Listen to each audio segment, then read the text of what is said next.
Olimpiados varžybų transliacijas raiškiuoju HD formatu žiūrėkite tik per interaktyvėją televiziją Gala.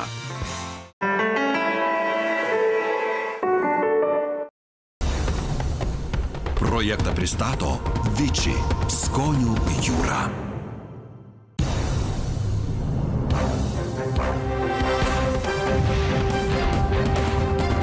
Lietuvos liepsna.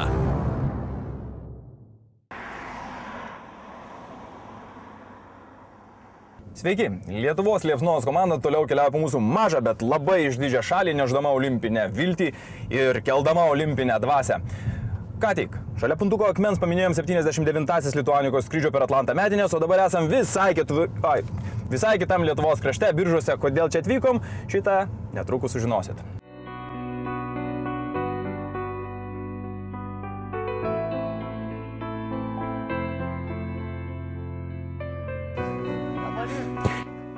Lietuva neteko puikios menininkės. Nes prieš 20 metų maža mergytė Austra, užuot sekusi tėčio dailininko pėdomis, nusprendė, tapsiu sportininkė. Kaip tarė, taip ir padarė. Ir dėl to dabar Lietuva didžiuojasi puikia sportininkė, septynkovininkė, olimpietė Austra Skujytė. Ne tik didžiuojasi, bet ir prašo iš jos Londono olimpiados medalio. Austra, parvežk mums auksą. Gali ir sidabrą, bet geriausia auksą!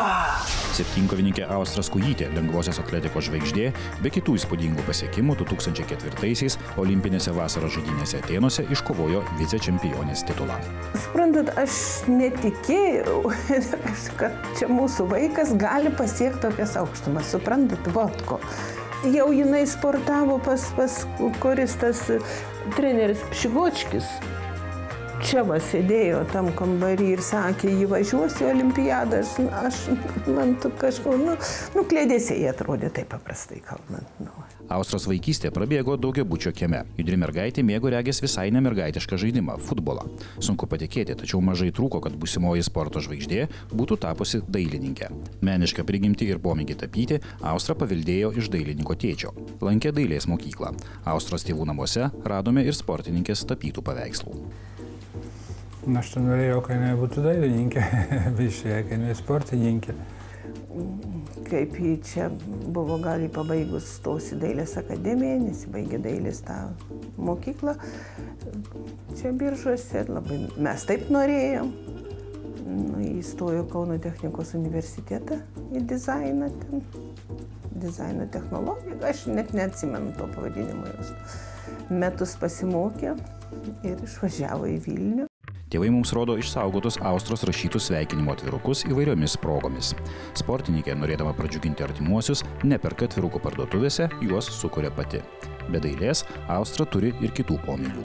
Labai kepa, su miltais draugauja, piragėlius tokius visokias, bulkutės moka, varškiais piragus. Kol dukra kaupėsi startų, jos artimieji taip pat išgyvena jaudulio kupinas akimirkas. Bent jau namus susitvarkau, sako Austros mama. Tuo metu tėtis varžybų, kuriuose dalyvauja jo dukra, išvis negali žiūrėti. Aš dirbu tave. Televizorius dirba, vieną akim žiūriu, bet turiu arba lyginu, arba langus valau, o tėtis iš namų pabėga. Man geriau sužinoti rezultatą jau po varžybų, kad nereikėtų nervuotis. Nusergi už savo vaiką ir tuo momentu nesergi už vietą, bet žiūri, kad pasisektų, kad padarytų tą savo maksimumą, ką gali padaryti. Austra Skujytė susigrumti su stipriausiamis pasaulio lengvaatletėmis ruošiasi treniruočių stovykloje Lenkijoje. Dukters starto olimpinėse varžybose liko laukti jau visai nedaug. Ar tėvai, kaip ir visa Lietuva, tikisi medalio? Ir visai, žinokit, man nėra to nervo, kad jį ten medalį gaut. Tikrai ne. Tikrai, šitas tai ne. Aš tik noriu, kad pasisektų. O ką tai reiškia pasisektų, kad baigtųsi gerai, kad nebūtų kaip kažkada, kai jį pradėjęs, kad nebūtų paskutinė, kad būtų per vidurį, o dabar kaip tas yra, kad papultų į tą aštuntuką. Toks.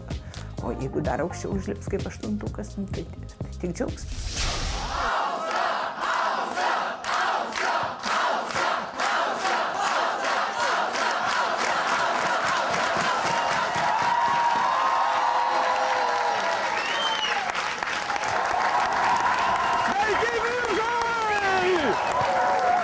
Jau sveikina olimpinę dvasią keliantis ir olimpinę viltį žadantis projektas Lietuvos liepsna! Ir man didelė garbė bei širdį džiaugsmas šį simbolinį Lietuvos liepsnos deglą įteikti Biržų rajono mero pavaduotojai Stasiai Eitavičienei. Miela Austra, laukiame tavęs iš Londono sugrįžus į Lietuvą apsilankyti Biržuose. Čia visada būsi sava. Ir tradiciškai mes miesto atstovui arba atstovai, kaip šiandien įteikiam Gaspadoriaus duonos kepalą! Austra, sėkmės, sėkmės, sėkmės. Trenerė, jūs galite, aš jums tikiu. Sėkmytės. Biržiečiai kiečiausi. Austra, nepamirš. Tu iš Biržų! Jei nelaimėsi auksinio medalio, nusipirk šokoladą. Tai čia yra 2,31 m. Tiek pakeltą kartelę mūsų lengvaatletis šuolininkas į aukštį Raivydas Stanys ką tik įveikė Europos lengvosios atletikos čempionate ir laimėjo sidabro medalį, nes jam prireikė vienu bandymu per daug. Raivydai, mes nuoširdžiai linkim, kad Londono olimpinėse žaidynėse tau pavyktų iš pirmo karto. Šuolininkas į aukštį Raivydas Stanys pernai pasiekė geriausią rezultatą Lietuvos istorijoje ir įvykdė olimpinį normatyvą. Vos prieš mėnesį iš Europos čempionato sportininkas parsivežė sidabro medalį.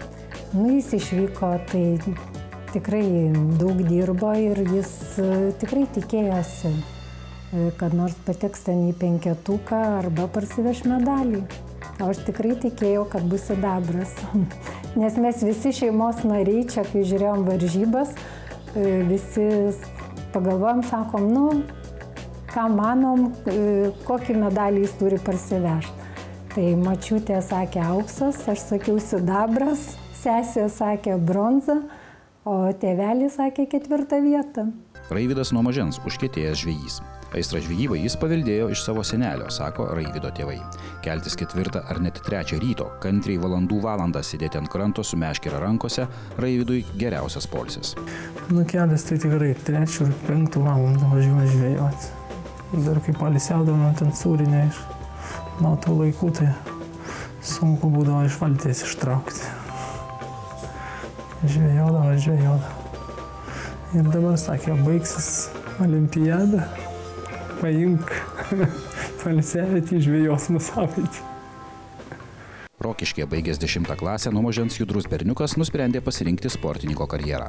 Tėvams vos 16 sulaukusių Raivydą teko išleisti gyventi į Kauną. Buvo baugu, prisipažįsto sportininko mama, tačiau teko susitaikyti.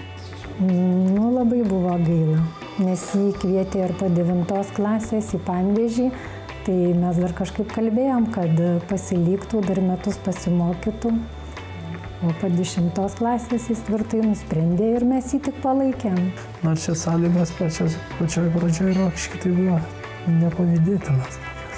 Nei tų matrasų nieko, nei čiužinių nebuvo. Treneris beveik gaudydavo ranką. Varžybas, kuriuose dalyvavo jų sūnus, tėvams žiūrėti kainuoja daug nervų.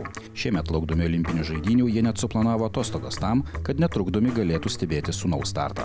Ko gero šiuose namuose jaudulio bus daugiau, nei Raivydas patirs olimpinėme Londone.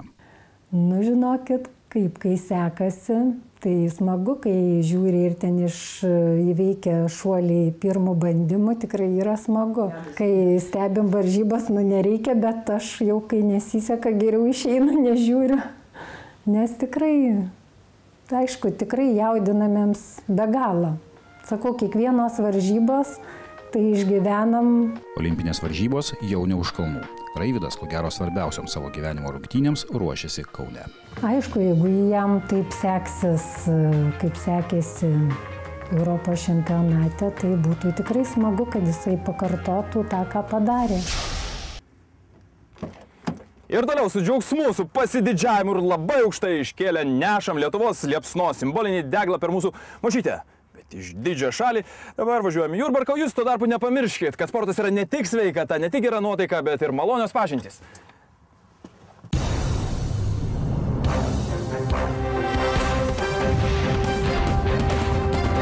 Lietuvos liepsna. Projektą pristato Viči skonių jūra.